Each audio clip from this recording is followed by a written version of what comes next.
저희 지난주 수업 기억나세요? 네, 기억나요. 그 정착 생활을 기반으로 한 법에 대해서 배웠어요. 맞아요. 맞습니다. 이 법전의 내용보다 그 법전 안에 있는 우리 하나님의 마음을 또 바라볼 줄 알아야 되잖아요. 그렇죠. 맞아요. 이 공동체 유지를 위해서 뭐 종에 관한 법, 폭행에 관한 법 이런 것도 우리 배웠던 기억도 나고요. 네.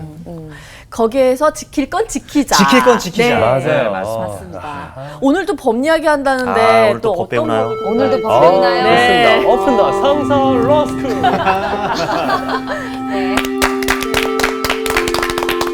안녕하세요. 안녕하세요. 네. 잘 지냈죠? 네. 네. 지난 시간에 우리 얘기했던 거 복습 하나만 딱 해보겠는데, 보상과 배상 차이가 좀 있죠? 네. 어떤 차이가 있었나요? 어떤 잘못의 유무에 따라서 예. 네. 이게 적법한 행위인지 네. 아니면 불법한 행위였는지, 이렇게 적법한 행위로 말미암아 손해가 발생했을 때 손해를 보게 된 사람들에게 해줘야 하는 일이 뭐였죠? 보상. 보상? 적법한 행위. 적법한 네. 것. 그것은 보상. 보상. 네.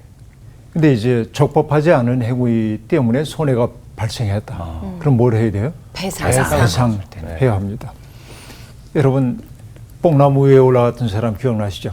사케오. 사케오. 네. 네. 사케오가 주님을 자신의 집으로 모신 다음에 재산 절반을 가난한 사람에게 주겠다고 얘기하고, 네. 그리고 뭐라고 얘기하죠? 내가 만약에 남에게 토색한 것이 있으면 4배나 갚겠나이다 하고 말한단 말이에요. 그러니까 불법한 행위를 내가 한 것이 드러난다고 한다면 내가 이걸 몇 배로 갚겠다고 얘기를 한단 말이죠. 예. 이런 것들이 이제 배상이라고 얘기할 수 있겠습니다. 이 보상의 경우에는 그렇게 어렵지가 않은데 배상의 경우에는 매우 어렵습니다. 근데 실제로 어떤 행위에 적법했냐 혹은 적합하지 않았냐를 분별하는 일도 쉬운 일은 아닙니다. 그러기에 경우에 따라서 주장하는 사람에 따라서 어떤 게 정당했다고 말할 수도 있고 부당하다고 말할 수도 있죠. 네. 그 때문에 실제로 법을 적용할 때는 세세한 규정들을 넣을 수밖에 없었던 것이고, 그러나 우리가 알다시피 세상에서 일어난 모든 일들에 대해서 경우의 수에 다 맞는 법을 만들 수 있습니까? 없죠. 그건 뭐 불가능한 일이라고 볼 수 있겠습니다. 그래서 우리가 중요한 것은 네. 세세한 법조문을 아느냐 하는 게 아니라 법 정신이 뭐냐라고 하는 거. 그 법이 제정된 까닭이 뭐냐, 이걸 우리가 잘 살펴야죠. 네. 이게 이제 보상과 배상을 얘기할 때 아주 우리가 명심해야 하는 내용이라고 생각을 해보겠습니다. 네. 사람은 여러분, 인간은 몸을 가지고 있는 존재이죠. 몸을 가지고 있어서 행복한 거 있죠. 어떤 것들이 행복해요? 먹는 거? 먹는 거 행복하고. 근데 몸 가지고 있는 게 참 고맙죠. 내가 누군가의 손을 잡아줄 수도 있고, 누군가의 눈물을 닦아줄 수도 있고, 몸을 가진 자가 아니면 할 수 없는 일입니다. 근데 육체를 가지고 있는 게 기쁜 일이기도 하지만 힘들기도 해요. 맞아요. 육체는 배고픔에 시달릴 때도 있고, 피곤하고. 목마름에 시달릴 때도 있고, 네. 다양한 갈등 때문에 잠을 이룰 수 없는 불면과 고통의 밤을 지날 때도 있는 거고, 몸이 아플 때도 있고, 예. 그렇죠? 몸을 가진 것들이 굉장히 서럽다고도 얘기할 수 있겠습니다. 근데 인간은 몸을 가진 존재이기도 하지만 동시에 뭘 가지고 있어요? 인간은 영적 존재이기도 네. 한 것이죠. 그러니까 인간은 밥을 먹어야 돼. 몸을 위해서. 사실 몸만을 위해 먹는 건 아닙니다. 그렇죠? 니코스 카산차키스의 그리스인 조르바라고 하는 책에서 이런 얘기를 합니다. 당신이 먹는 것이 뭐로 변하는지 내게 얘기해 주십시오.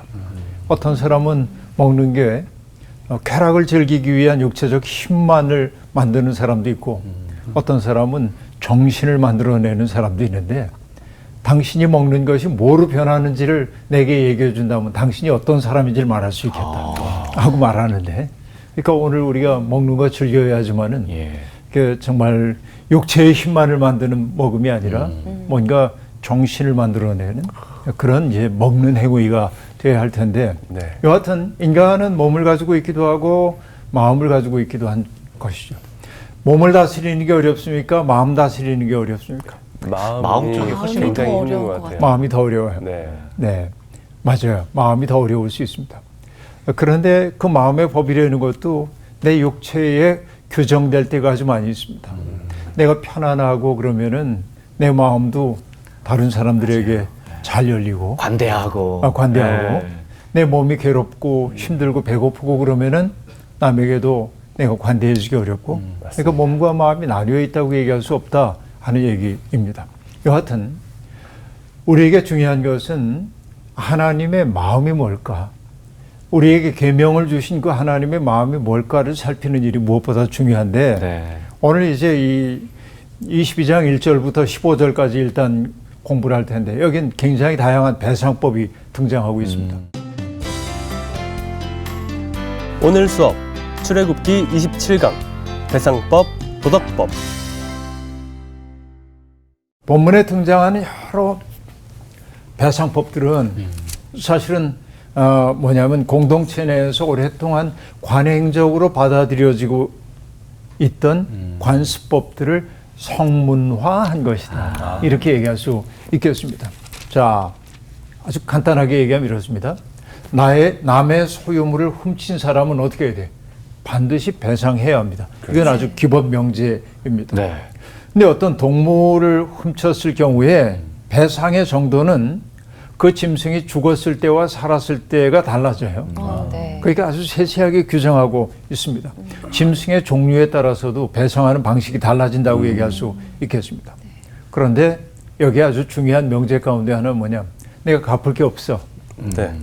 갚아야 하는데 네. 갚을 네. 게 없는 경우 어떻게 해야 돼요? 종이 된다. 종살이나. 바로 그런 얘기입니다. 그러니까 네. 자기를 팔아서라도 훔친 물건의 값과 배상액을 지불해야 된다고 규정하고 있습니다. 네. 그 말은 어떤 얘기일까요? 아예 도둑질할 생각하지 말아라 라는 권고예요. 그게 네. 그렇게 이제 받아들여야 할 겁니다. 자, 내 집에 도둑이 들어왔어요. 네. 그래서 내가 나를 지키기 위해서 정당방위로 도둑과 싸워서 도둑에게 상해를 입혔습니다. 이럴 경우 정당방위를 인정받아야 하잖아요. 예. 네. 그렇죠? 네. 그래요. 정상참작이라는 게 있다는 얘기입니다. 그런데 율법은 뭐라고 얘기하냐면 그게 낮에 발생했는지 밤에 발생했는지에 따라서 다르다라는 얘기입니다. 그러니까 도둑이 밤에 들어왔다가 주인에게 맞아 죽은 경우에 주인의 행위는 정당방위로 인정됩니다. 밤중에는. 네. 네. 근데 도둑이 낮에 들어왔다가 주인에 의해 맞아 죽으면 주인의 책임을 면할 수가 없습니다. 왜 그럴까요? 뭔가 다른 낮이니까 상황을 살피며 다른 일을 할 수 있었을 텐데 그러지 않고 극단적인 선택을 했기 때문에 이렇게. 그 주인의 행위는 받아들여질 수가 없다고 성경이 얘기하고 있는 거죠. 그러니까 여기에서 뭐예요? 도둑이라 할지라도 그 사람도 살 권리를 가지고 있는 사람이다라는 것입니다. 다시 말하면 도둑이라고 해서 함부로 대하면 안 된다. 이게 율법의 정신입니다. 자, 이게 도둑질하는 경우 이제 그렇게 얘기했어요. 네. 또 내가 이제 우리 집에 있는 가축들, 짐승들을 방목을 했습니다. 네. 얘가 그냥 여기 풀만 이렇게 뜯어먹고 있으면 괜찮은데 네. 남의 밭에 들어가서 곡식을 먹었을 경우에 내가 한 일이 아니라 짐승이 한 일인데 어떻게 이렇게 얘기하면 안 돼요. 반드시 배상을 하라고 얘기하고 있습니다. 네. 그렇죠? 그러니까 어떤 얘기입니까? 짐승을 방목하더라도 남의 밭에 들어가지 않도록 통제하는 것이 주인의 당연한 의무다. 네.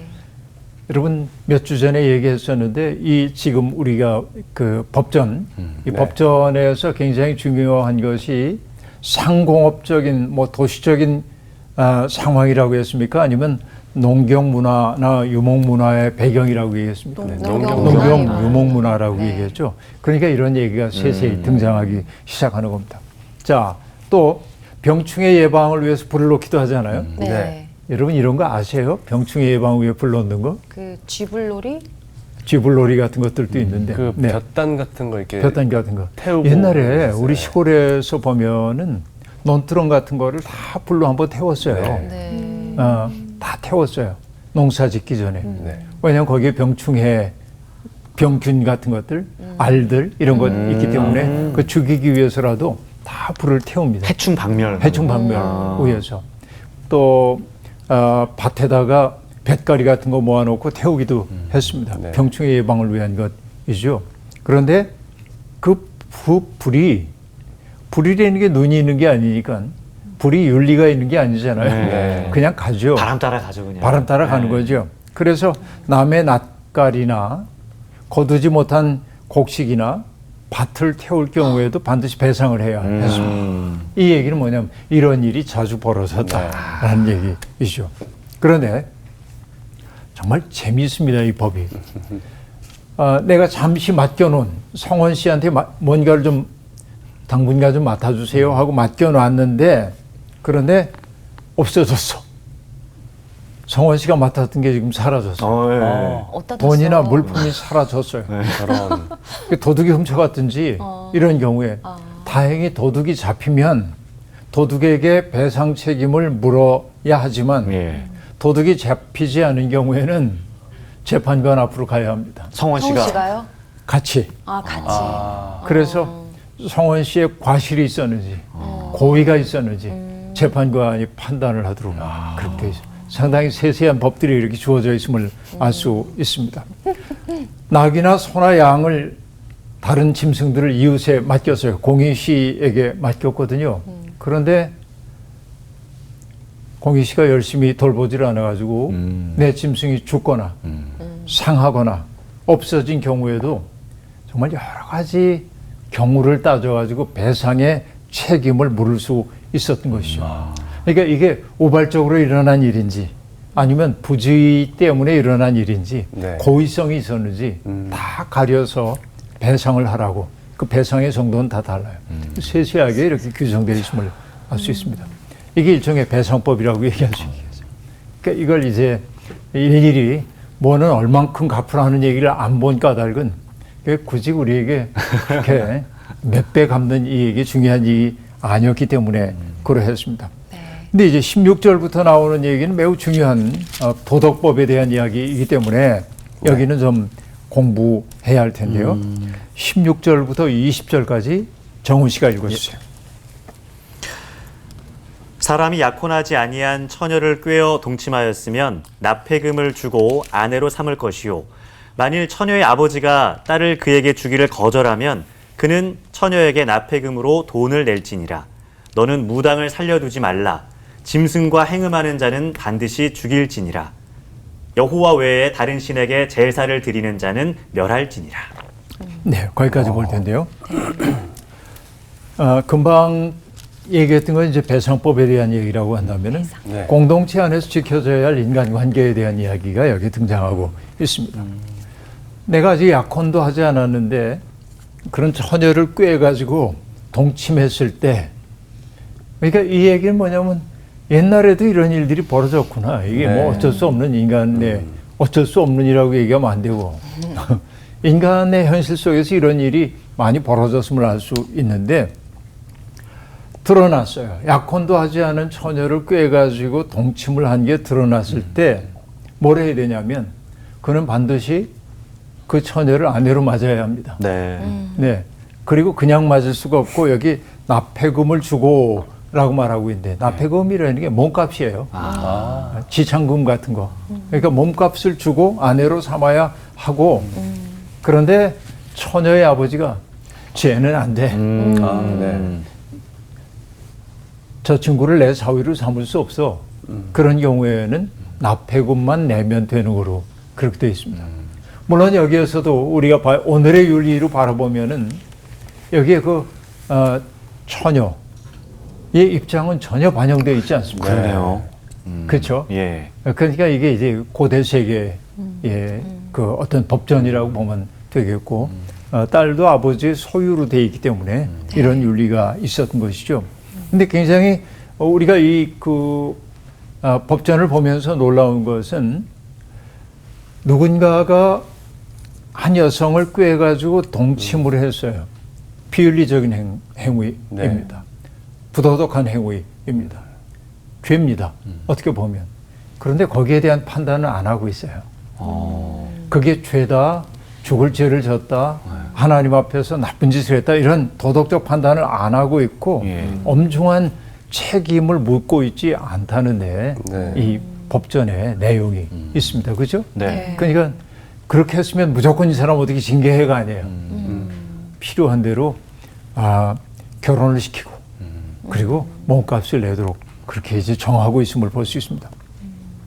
그 다음에 뭐냐면 죽어야 할 죄에 대한 목록이 이렇게 나오고 있는데 무당은 반드시 죽어야 한다. 네. 그렇게 얘기합니다. 무당을 살려두지 말아라. 무속인들 들으면 굉장히 무서운 얘기인데 이 말의 의미가 뭔지 잠시 후에 살펴보고요. 또 뭐냐면 짐승과 행음하는 자도 살려두면 안 된다고 얘기합니다. 반드시 죽이라고 얘기하고 있고 여호와 외에 다른 신에게 제사 드리는 자도 반드시 죽여야 한다고 얘기를 하고 있습니다. 네. 이게 뭐냐? 모두 야훼 하나님을 믿는 신앙을 훼손시키는 부류라고 얘기할 수 있겠는데 여러분 무당은 어떤 존재냐면 혼령과 접신한 다음에 미래를 예언하는 존재가 무당이잖아요. 네. 운명을 바꿀 수 있다고 얘기를 하잖아요. 그래서 많은 이스라엘 사람들을 미혹할 가능성이 있었습니다. 네. 무당이라고 하는 존재는요.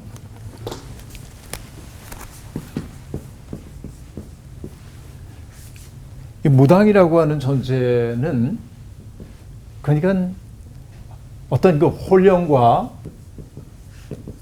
접촉해서 미래를 예언하거나 예. 운명을 교체할 수 있다고 생각을 하는 거죠. 이게 이제 일종의 무당이라고 볼 수 있습니다. 네. 여러분 이 무당은 우리나라에만 있는 게 아니고 어디에나 있습니다. 왜냐하면 인간은 유한하잖아요. 네. 그러니까 미래를 알 수가 없기 때문에 늘 이게 이제 미래가 불확정적이기 때문에 이 미래는 우리에게 늘 불안을 자내는 거예요. 불안을. 그러니까 사람들이 원하는 건 뭐냐면 내 미래를 알고 싶어요. 그래서 많은 사람들이 사주팔자를 보기도 하고 네. 사주팔자 이런 걸 보고 또 손금도 보면서 맞아요. 내 손금 좀 봐주세요. 네. 이게 미래를 불안하기 때문에 네. 알고 싶어요. 그 어떤 분이 이렇게 얘기합니다. 그냥 사주팔자를 알고 뭐 손금을 통해서 이렇다고 하니까 그걸 내 현실로 받아들이고 사니까 편해요. 그런 사람도 있어요. 팔자련이. 예, 팔자련이하고. 뭐 그런데 여러분 기독교인들이 굳이 무당 찾아가지고 혹은 뭐 점 보는 사람 찾아가서 물어야 할 이유는 없어요. 전혀. 그렇죠. 네. 근데 여기에 어쨌든 이런 것들이 전부 뭐냐면 불안이라고 얘기를 한단 말이죠. 그런데 여러분 믿음을 얘기할 때 굉장히 중요한 것 가운데 하나가 어떤 것이었냐면 믿음은 하나님에 대한 신뢰잖아요. 예. 하나님에게 나를 맡기는 거잖아요. 네. 신뢰로서의 믿음의 반대가 뭐겠어요? 불안. 염려하는 거예요. 그렇죠? 네. 그러니까 우리가 어떤 그 알 수 없는 미래 때문에 미래를 알 수 없기 때문에 불안을 느끼고 불안하기 때문에 누군가를 통해서 자기의 미래를 알고 싶어하는 그 마음은 하나님에 대한 신뢰의 철회라고 보는 거예요. 네. 그러니까 야훼 신앙을 훼손하는 거예요, 이게. 그러니까 여러분 아브라함이 하나님이 떠나라 했을 때 하나님 제게 주실 보장이 무엇인지 상세하게 제게 얘기를 해주시면 제가 하나님의 약속에 대한 평가를 해보고 제가 오케이 할 수 있으면 받아들일게요. 그러지 않잖아요. 네. 아브라함에게 떠나라고 했을 때 어떻게 했습니까? 갈 바를 알지 못하고 떠났다. 그렇게 말한다. 뭐예요? 불안함 속으로, 불안한 미래 속으로 나를 던졌어. 뭐 때문에 가능합니까? 하나님에 대한 신뢰 때문에. 그러니까 이게 무당이라고 하는 존재는 야훼 하나님에 대한 신앙을 훼손하는 거예요. 그러니까 죽여야 된다. 극단적인 얘기를 하고 있습니다. 그렇다고 요즘 여러분 무속인들을 그럼 죽여야 돼 이렇게 가면 안 돼요. 이거는. 네. 이 당시의 맥락 속에서 우리가 봐야 되지 오늘의 관점에서 그분들을 그렇게 대하면 안 된다 하는 얘기입니다. 그 다음에 짐승과 교접하는 일들, 수간이죠. 일종의. 네. 이런 일들은 성도덕의 타락으로도 볼 수 있지만은 사실은 수간을 한다고 하는 것은 짐승과 교접을 한다고 하는 것은 인간이 짐승과 교접한다는 그 행위 자체가 비윤리적이고 비도덕적이기도 하지만은 이게 뭐냐면 이방 종교 의식 가운데 하나예요. 의식 가운데 이런 것들이 있단 말이에요. 그러니까 여러분 인간과 짐승 사이에 차이가 있잖아요. 이렇게. 예. 종의 차이. 네. 그렇죠. 그런데 인간과 짐승 사이에 차이가 있는데 이 차이를 무화시킴을 통해서 혼잡시킴으로 힘을 얻는 종교의식 같은 것들이 있단 말이에요. 그 여러분 보면은 고대의 신화들을 보면 반인 반수 동물들이 네. 많이 등장하죠. 켄타우루스 뭐 그 이런 뭐냐 거. 섞인 거예요. 말에다가. 섞였어. 네. 그것은 통제 불가능해. 통제 불능한 강력한 힘을 가지고 있어요. 그러니까 이런 힘을 얻기 위해서 이런 동물과 교접하는 얘기가 등장한단 말이에요. 무슨 얘기인지 알겠죠? 예. 그러니까 이것은 성도덕의 타락만이 아니라 사실은 뭐냐? 인간에게 주어져 있는 어떤 그 한계를 넘어서는 힘을 얻기 위한 일종의 우상숭배입니다. 그러니까 이게 성적 타락만을 얘기하는 게 아니라 이런 맥락을 가지고 있다는 거 우리가 이해할 필요가 있겠다는 얘기입니다. 그렇죠? 네. 동물 세계와 인간 세계를 분화하는 것이 문명인데 그렇지 않고 이게 미분 상태로 만드는 것, 차이를 무화시키는 것이 이런 행위이고 이것은 하나님의 질서에 대한 위배라고 얘기를 하고 있는 것입니다. 그리고 여호와 외에 다른 신에게 제사를 드리는 자들도 모두 다 없애버려야 한다고 얘기를 하고 있습니다. 이것이 20절까지 얘기이고요. 네. 그 다음에 조금씩 이제 나누어서 얘기를 해볼 텐데요. 네.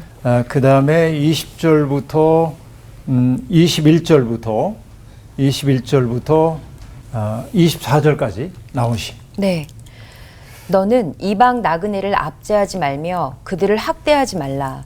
너희도 애굽 땅에서 나그네였음이라. 너는 과부나 고아를 해롭게 하지 말라.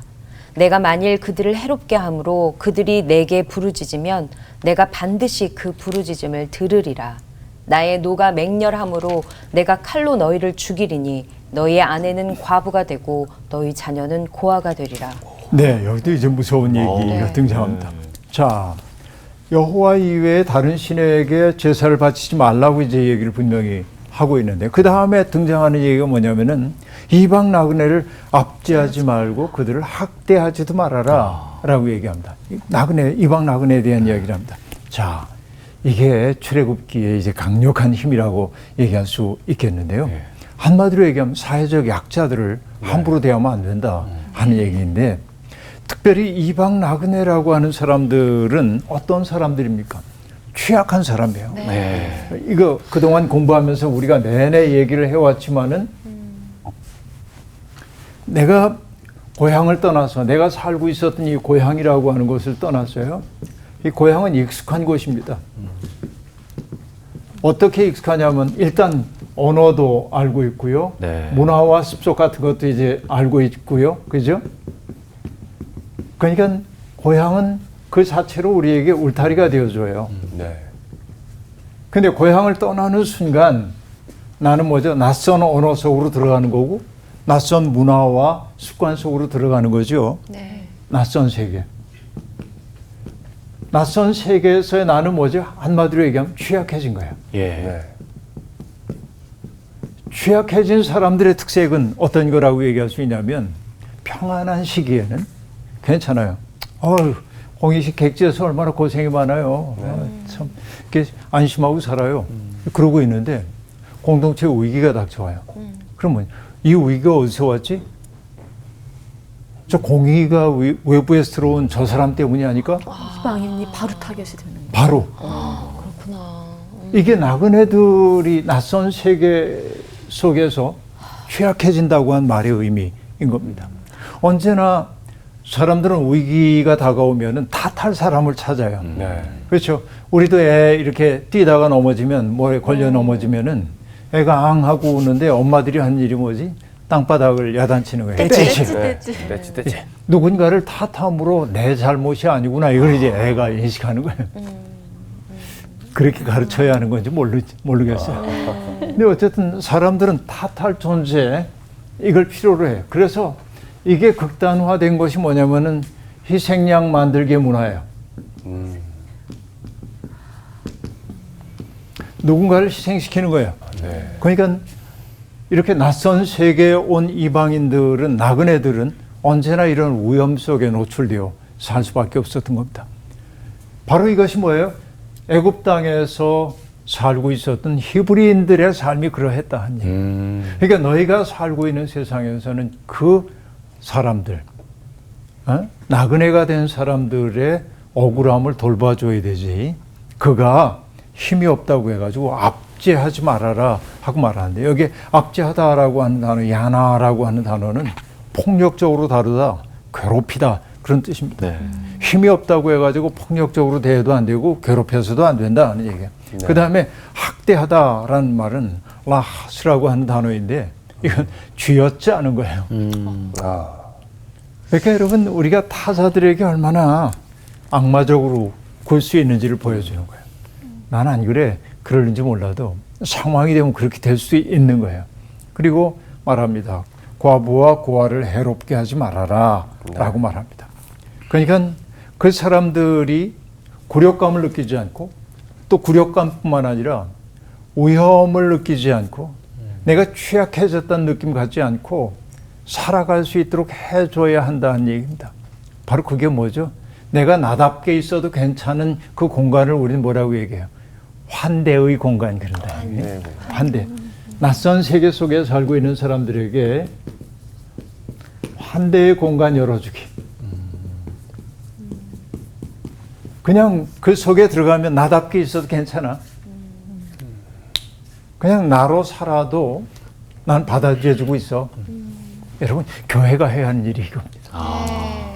교회가 해야 하는 일은 뭐냐면, 사회에서 천대받기도 하고 어려움 겪기도 하는 사람들이 누구라도 들어와서 그냥 나답게 있어도 괜찮은, 교회가 우리끼리 행복해야 하고, 저기 낯선 친구 들어와가지고 우리를 어지럽게 만들어, 이러면 이건 이미 하나님의 교회라고 얘기할 수 없어요. 그러니까 이미 누릴 걸 누리고 있는 사람들이, 평안한 사람들이 외부에서 섞여 들어온 사람들이 있을 때 밀어내면 안 돼. 정서적으로든 뭐로든. 뭘 해야 합니까? 그가 있는 그대로 받아들여주고 있음을 느끼도록 해줘야 돼. 이게 공동체죠. 네. 교회는 바로 이런 일을 위해 존재합니다. 근데 내가 이 교회 얼마나 오랫동안 다녔는데 우리끼리 행복한 교회. 안 돼요. 이거는. 그죠? 바로 이런 얘기입니다. 이방 나그네들을 압제하지 말아라.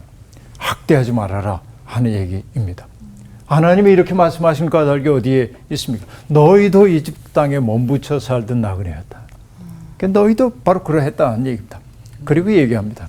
하나님은 땅에서 내가 취약해졌다고 해가지고 사람들에게 당하고 있는 이런 서러움 때문에 내가 부르짖을 때 하나님은 반드시 그 부르짖음을 들으신다 하는 얘기입니다. 반드시. 이 말이 이제 무서운 거예요. 그러니까 잠언 14장 31절도 얘기를 하고 있죠. 가난한 사람을 학대하는 자는 그를 지으신 이를 멸시하는 자요, 공핍한 사람을 불쌍히 여기는 자는 주를 공경하는 자니라. 잠언 14장 31절. 참 중요한 대목이라고 얘기할 수 있겠습니다. 그러니까 이런 계명을 어기는 사람에게 하나님이 노하신다고 얘기합니다. 내가 칼로 너희를 죽이리니 너희의 아내는 과부가 되고 너희 자녀는 고아가 되리라. 얼마나 무서워요. 그러니까 하나님 너무 냉정하신데 얘기가 아니고, 그런 두려움을 느낄 정도로 오늘 내게 와 있는 낯선 사람들을 귀히 여기라는 얘기예요. 그러니까 방점은 뒤에 있으면 안 됩니다.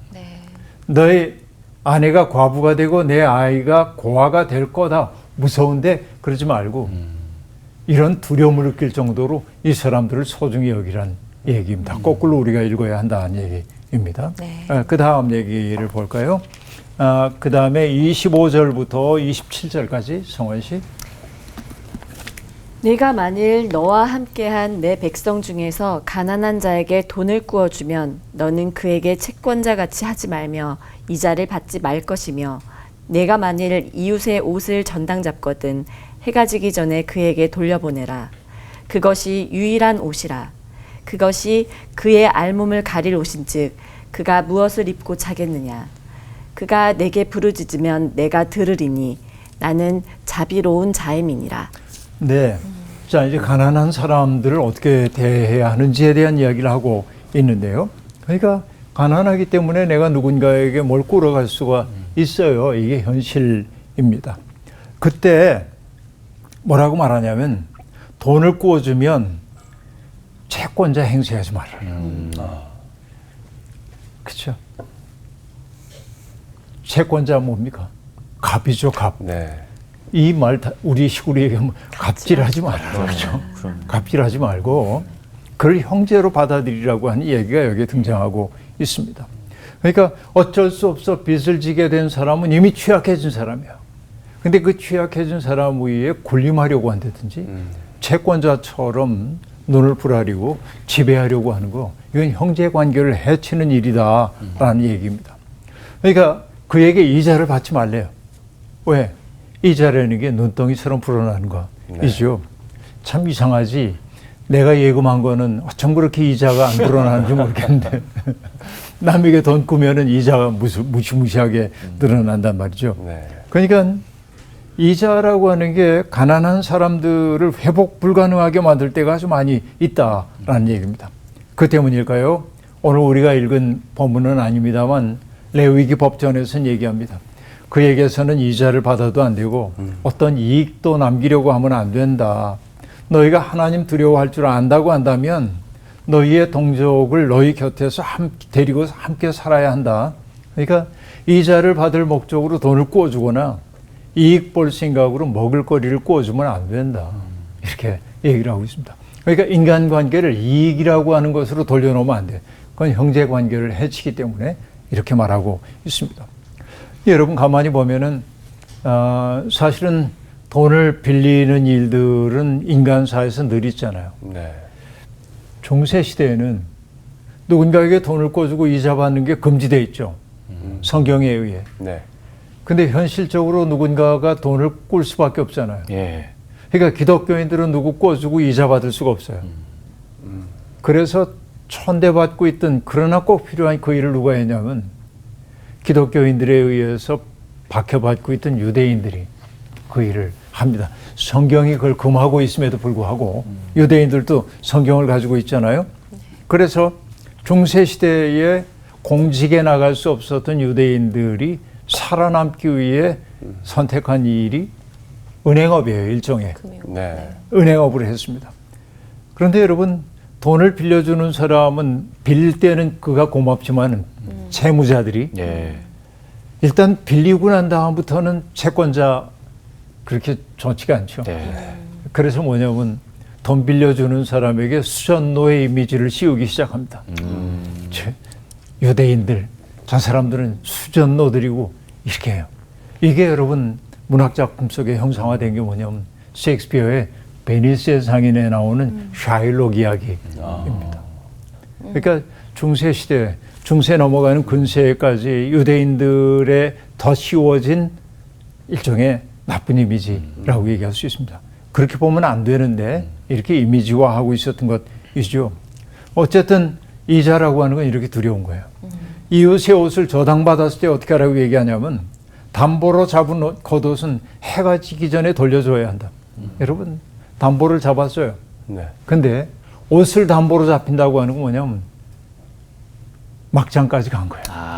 이게 옷이라고 하는 거, 그래서 최소한의 그렇죠. 옷은 네.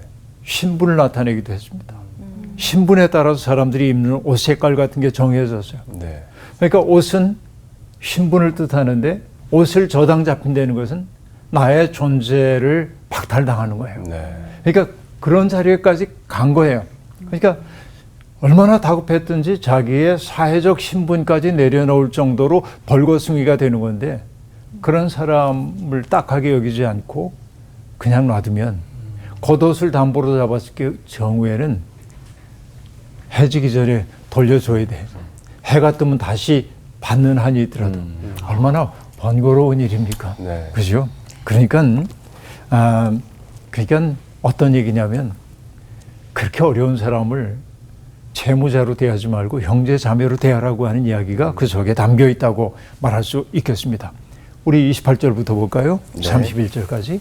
너는 재판장을 모독하지 말며 백성의 지도자를 저주하지 말지니라. 너는 네가 추수한 것과 네가 짜낸 즙을 바치기를 더디하지 말지며 네 처음 난 아들들을 내게 줄지며 내 소와 양도 그와 같이 하되 이래 동안 어미와 함께 있게 하다가 8해 만에 내게 줄지니라. 너희는 내게 거룩한 사람이 될지니 들에서 짐승에게 찢긴 동물의 고기를 먹지 말고 그것을 개에게 던질지니라. 네, 이 대목들이 굉장히 재미나는 대목이라고 볼 수 있겠는데 한마디로 얘기하면 재판장 모독하지 말아라. 늘 하는 얘기이지만은 사람들 사이에 이제 개인들이 이렇게 있습니다. 근데 이 개인들이 관계를 맺으며 사는 게 사회인데 네. 개인들의 이해관계가 다 달라요. 예. 서 있는 자리가 다르기 때문에 그렇습니다. 내가 여기에 서서 공희 씨를 바라볼 때와 여기에 서서 바라볼 때의 공희 씨의 모습은 다릅니다. 그죠? 선 자리가 다르면 보이는 풍경조차 달라지게 마련입니다. 그래서 우리는 뭐냐면 늘 다른 사람들을 이해하기 위해서는 입장을 바꿔놓고 생각해야 된다고 얘기해요. 이걸 뭐라고 하죠? 역지사지. 역지사지. 그죠? 역지사지라고 얘기를 해요. 근데 여기에서 이제 다양한 관계가 이 관계의 아름다움도 있지만은 이게 갈등이 되기도 하는 거예요. 저마다 정당합니다. 나도 나온 씨하고 정훈 씨 갈등이 생겼는데 둘 얘기를 들어보면 다 정당한 것 같아요. 서로. 그때 해야 하는 게 뭐죠? 여기에 법이라고 하는 게 있어서 공정하게 판단을 해줘야 하는 거예요. 그 일을 집행하는 사람들이 결국 누구죠? 재판장관. 이런 얘기입니다. 그러니까 재판이 성립되기 위해서는 뭐 해야 돼요? 여기에 있는 구성원들이 재판장에 대한 신뢰를 갖지 않으면 어떤 갈등도 해결이 안 된다고 얘기할 수 있겠죠. 네. 그러니까 재판장 모독하지 말아라. 그리고 백성의 지도자를 저주하지 말라고 하는 의미는 그러니까 우리의 최소한의 틀을 만들기 위해서임을 알 수가 있습니다. 합당한 권위가 존중되지 않는 사회, 그럼 사회 질서는 무너지도록 되어 있습니다. 그러니까 정말 이 법을 집행하고 있는 사람들도 자기를 존중해 달라고만 할 것이 아니라 누가 보더라도 저분들은 공정해 라고 한 말을 들을 정도로 법에 따라서 올바른 판단을 해야 합니다. 그래야 존중받을 수 있는 거죠. 근데 내가 법적인 지위를 얻었으니까 나를 무조건 존경해 라고 얘기하는데 아무리 봐도 자기 이해관계에 따라 판정한다고 본다면 사회는 무너질 수밖에 없는 거죠. 네. 이 중에 책임이 서로에게 있다고 얘기할 수 있겠습니다. 그리고 얘기합니다. 땅의 주인이신 하나님께 바쳐야 할 것은 성실하게 바쳐야 한다. 뭐 당연한 얘기하고 있고요. 그 다음에 뭐 단편적인 얘기입니다. 소와 양도 그와 같이 해야 하는데 8해 동안은 어미와 함께 1해 동안은 어미와 함께 있게 하고 8해째 되는 날에는 바쳐야 한다. 뭐 최소윤리 어떻게 보면 생명에 대한 네. 최소윤리를 지금 얘기하고 있고 덜에서 찢긴 동물의 고기는 먹지 말고 개에게 던져주어라. 어떤 그 찢긴 고기라고 하는 게 어떤 불길한 네. 징조를 주기 때문에 그것은 취식함을 통하여서 그 불길함이 내게 들어올 수도 있다고 느꼈어요. 이 옛사람들의 사고 가운데 하나입니다. 그러니까 그건 버려야 한다. 개에게나 던져줘라. 이런 방식으로 얘기하고 있습니다. 네. 오늘 우리가 22장을 살펴봤는데 배상법 얘기도 나오고 있었고 도덕에 대한 얘기도 나왔는데 한마디로 얘기하면 뭐냐면 모두가 다 살 권리를 가지고 있는 존재라고 하는 사실을 생각하면서 그들을 존중해주고 아껴주고 우리라고 하는 이 품속으로 받아들일 줄 아는 따뜻함이 있어야 한다. 나 좋을 대로 처신하지 말아라. 늘 다른 사람 좋을 대로 일을 하기 시작해야 한다 하는 얘기입니다. 타자라고 하는 존재는 나의 바깥에 있는 사람이 타자이지만 그 타자의 존재가 곧 나의 인간됨을 결정해 주기도 합니다. 왜? 그 타자와 마주선 내가 어떻게 응답하느냐에 따라서 나는 인간다울 수도 있고 아닐 수도 있어요. 그래서 언제나 타자는 나를 초과합니다. 네. 우리가 누군가를 사랑해야 하는 까닭이 뭐냐면 그가 불쌍하기 때문이 아니라 그에게 응답하고 그를 사랑함을 통해 내가 만들어지기 때문에 그래요. 이게 타자의 윤리예요. 그러니까 타자는 항상 나를 초과하여 존재해. 나를 나답게 만들어주는 존재이죠. 바로 이것을 배우는 게 신앙의 과정이라고 말할 수 있습니다. 네. 오늘 수업 마칠게요. 고맙습니다. 하나님께서 법전 가운데 있는 그 안에 있는 사랑을 또 보여주신 게 아닌가. 좀 더 베풀면서 네, 살아야겠다는 생각이 또 드네요. 네. 역지사지하고 맞아요. 어떤 나의 잣들 자꾸 들이밀면 안 되는 것 같아요. 맞아요. 정말 마음 다 열고 네. 받아들여야겠다. 네. 한번 찾아갈게요. 그러시네요. 알겠습니다. 국수 우린 다 같이 살 네. 권리가 있습니다. 네, 맞습니다. 맞아요. 네, 더욱더 그리고 사랑하고. 네, 환대하면서 그럴까요? 나아가볼까요? 네, 좋습니다. 네.